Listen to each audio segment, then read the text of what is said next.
இது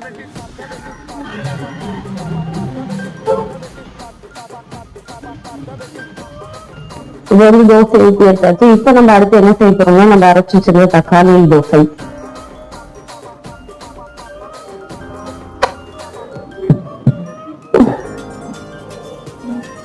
குட்டி குட்டியா எல்லாத்தையுமே போட்டுக்கோங்க. இது நிறையாலாம் இல்லை, கொஞ்சம் தான் இருக்கு.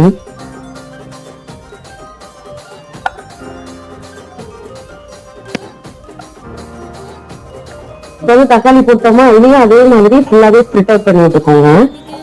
அப்பதான் அந்த ஃபிளேவர் வந்து எல்லா இடத்துலயும் இருக்கும். நீங்க இதுல வந்து நல்லெண்ணெய் மட்டும் ஆட் பண்ணி சாப்பிட்டீங்கன்னா டேஸ்ட் அல்டிமேட்டா இருக்கும். டேஸ்ட் ஃபுல்லாவே சட்னி வந்து ஸ்ப்ளிட் அவுட் பண்ணிக்கோங்க. இதுல நான் என்ன ஆட் பண்ண போறேன்னா நெய் ஆட் பண்ண போறேன். நெய் ஆட் பண்ணிக்கோங்க. நல்லெண்ணெய் தாங்க இதுக்கு ரொம்ப டேஸ்ட். எப்பவுமே மிளகா சட்னியும் நல்லெண்ணெய்